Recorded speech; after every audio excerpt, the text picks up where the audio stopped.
I'm Brigadier General Reserved Gal Hirsch. I'm the president of Newsrael. And I'm delighted to be again with you in this tour in a place that is very close to my home. And it is a beautiful place, as you can see.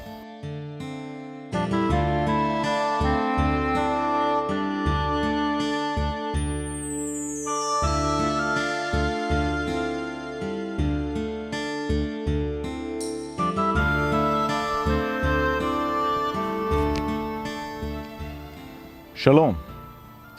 Welcome to Aphek Fortress. Today I'm gonna take you on a tour to a very, very special place. Let's start by reading from the Old Testament, the Holy Bible.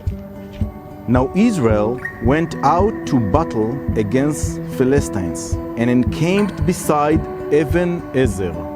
And the Philistines encamped in Aphek. This is the place that we are just now looking at. Now take a look at this unique site. You see the fortress, the ancient fortress of Aphek. You can see the sunset above Tel Aviv skyline. This is the Mediterranean, the seashore, just there behind these buildings.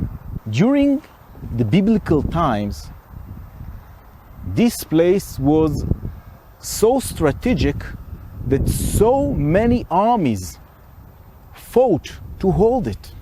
And everyone can see why. First, it is a high place. It controls all the area. It controls all the region from Aphek fortress all the way to the seashore to the Mediterranean.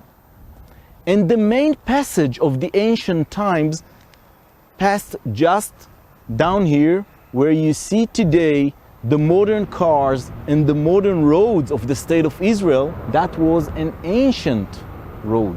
And people were riding horses and chariots along this area. It was a strategic place because it is a high place and controls everything. And controls the main road to the north and to the south, but not only that. Just there where you see this green space, there was the springs of the Yarkon River, the springs of Aphek. That was the main water source in ancient times. And it was also main water source during the establishment of the newly born state of Israel in 1948. In the periods that we did not have the capabilities to bring water from the north, from the Sea of Galilee, or to build these huge desalination projects that we enjoy from today.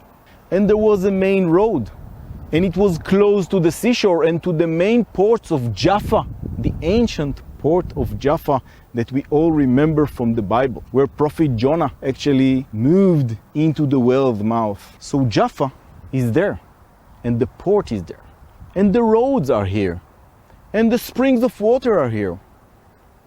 That makes clear why this place is such a strategic place. And what we read here in the Holy Bible, Samuel chapter 4, is about the big battle between the enemies of Israel, Plishtim, Philistines, that fought against the Israeli forces. And let me tell you the bad news. That days, the first battle, the Israeli forces been defeated. And the people of Israel were asking, where is our Lord? We must bring Ark of Covenant from its place in Shiloh to the battlefield in order to ask our Lord to support us in confronting the enemy. But when the Ark of Covenant arrived to the battlefield, the enemy won again. And the people of Israel were defeated. And the most terrible thing has happened. The enemy captured the Ark of Covenant. And it took long time, and you'll read about it in the book of Samuel.